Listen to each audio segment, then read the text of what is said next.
Hey everybody, Nick Espinoza, your chief security fanatic here, and today we are actually talking about the coronavirus vaccine because I want to know, should there be a vaccine tracker so we know which areas of, let's say, the United States or the world actually have better immunity than other areas? The tech is already there, but is that really a good thing? And let's discuss, because honestly, I'm not 100% sure. Now, this actually came to me from an article in Bloomberg, and they didn't talk about this, but they really got me thinking about this. So you think about this.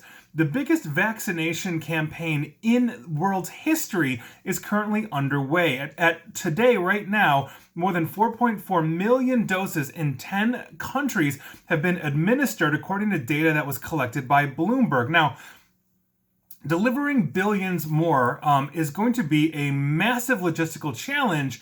And so we have a huge issue. Now, vaccines here in the United States began on the 14th of December with obviously the frontline workers like healthcare workers, and I'm glad they're getting them because obviously they're the ones that are keeping the rest of us healthy and safe if we have to go to a hospital. And so far, 1.94 million doses have been administered in the United States, according to a nationwide tally from the Centers for Disease Control and Prevention, or CDC. Now, the U.S. is allocating 5.1 million doses of the Pfizer/BioNTech's vaccine and 6 million doses of Moderna's for distribution throughout this week. Both vaccines require 2 doses taken several weeks apart. The second doses are being held in reserve until they're ready to be administered. Now, looking at the numbers and the analysis that Bloomberg did, I really started thinking about a coronavirus vaccine tracker.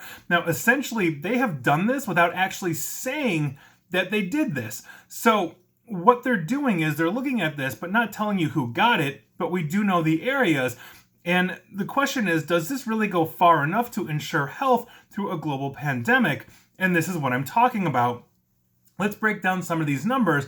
And so we'll take my state here, Illinois. Now, as of yesterday, December 27th, Illinois has basically administered 102,192 doses. The heaviest populated area in Illinois by far is the Chicagoland area, which is Chicago proper or Cook County, as well as the surrounding suburbs that are both in Cook County and what we call the collar counties. All of the basic doses administered in the Chicagoland area total at the moment 20,091 doses, or roughly 1/5 of all of the doses in the state of Illinois, which makes sense because the Chicagoland area is the heaviest populated. That's not to exclude smaller towns or whatever it is, but you tend to hit population centers first. It was the same in New York State versus New York City.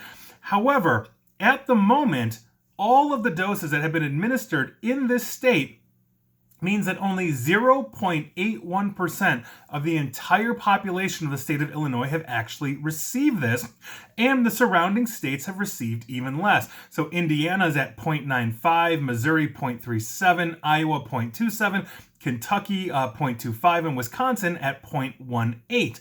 So Illinois is faring better than all of the states that are surrounding it, though not by much. California, for example, which is the most populous state by far, has only vaccinated 0.32% of its population and has received 1.2 million doses as of last week. So this begs the question, excluding those people who refuse to get the vaccine because they are estimated to be in the small minority when all is said and done, this process is going to take some time as doses become available. So just how granular should the details of where the most vaccinated areas get? And let me use this as an example. Let's head back to Chicago itself. What happens if, for example, the south side of Chicago ends up being way more vaccinated than the north side of Chicago in, let's say, the next month, due to, whatever factors contribute to this? Maybe it's vaccine allocation based on need or something else. But let's say in a month's time, the south side of Chicago is way more vaccinated than the north side, or vice versa, but right now, south side's more vaccinated. Does that make the south side more safe from COVID or contracting COVID? And if yes, do we get granular and track it by neighborhood? So maybe one neighborhood on the south side is basically 80% vaccinated, another one is 60% vaccinated, but those on the north side are 10% vaccinated, whatever that is. And then also, if we're tracking this granularly by putting it out basically to the world, are people in less vaccinated areas going to have a desire to say go shopping in the areas where it is lower because their chances of getting infected are therefore lower? So, could infected Northsiders then potentially start raising the infection rate on the South side, even though they're more heavily vaccinated, basically for those who want the vaccine but haven't gotten it yet, because the Northsiders that are coming from a more infected area have the wrong perception of what safety actually is during a pandemic? Now, I'm not making a slippery slope argument here. I'm really not, because I honestly don't know if any of this will happen. My goal here is to ask the question to you guys, my audience. And, obviously, if there's any epidemiologists or doctors out there that are watching or listening to this, I'd love your input on this. But I'm curious to know if we start getting granular, very similarly to what Johns Hopkins has been doing as they've been tracking, let's say, by county here in the United States, and obviously they've been tracking the globe, but speaking of the United States, county by county, I could look at all of the counties in the Chicagoland area where I live and say, okay, they have a much higher infection rate or much higher susceptibility rate. Is that going to make me want to avoid that area and go shopping somewhere else? Or if I'm in a higher infected rate, do I want to drive to a county, let's say that's 20 minutes away, that has less infection? This is what we're talking about. So how much data do we put out? Not that we would cause a panic or a mass exodus from one place or the other, but if people are looking at this and thinking intelligently to themselves, well, I live in a much higher risk area and the neighborhood that is 20 minutes away, so maybe I've got to spend 15 more minutes driving to the supermarket on the south side of Chicago than I do on the north side of Chicago, and Lord knows if you live here, it's not 15 or 20 minutes, but maybe people make that calculation and say, if I'm stocking up for the week, I'm going to go to the healthier neighborhood. And now you have somebody that could potentially be incubating the infection into a neighborhood that, let's say, is better vaccinated, but still doesn't have a lot of people vaccinated. So what does this look like overall? Is this if I'm making nothing up here, is this a mountain out of a molehill? Or is this something that we really need to look at and focus on?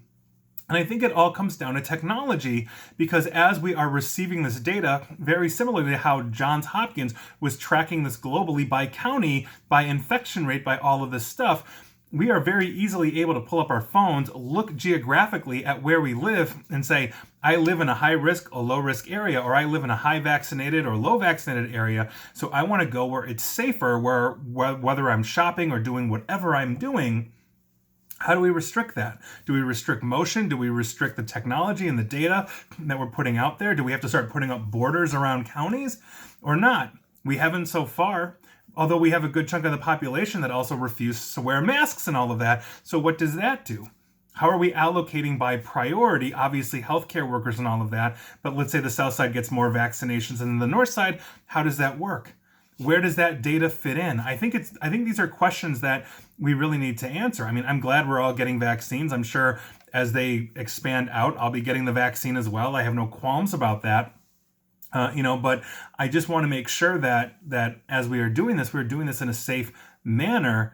And I think putting out data there that may potentially get people moving to one place or the other, whether it's for shopping or for something else, may start opening up those better vaccinated areas to higher risk, when maybe it makes sense to have everybody as humanly possible to the point of herd immunity. And I've heard various numbers saying 60% of the population needs to be vaccinated for herd immunity, or 80%, whatever that number is.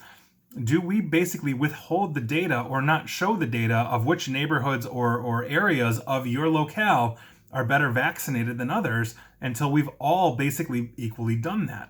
At the same token, I don't want to restrict data either. So I'm curious to know what your thoughts are on this. I'll stop rambling, but that is your news/question of the day. And I really do want to hear from you, because I don't have an answer for you, but I think these questions need to be addressed and answered. And I'm hoping that the CDC has an answer for this.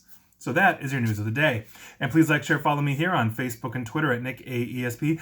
And please feel free to subscribe to me at YouTube as well. And as always, stay safe and stay online. Thanks, everyone.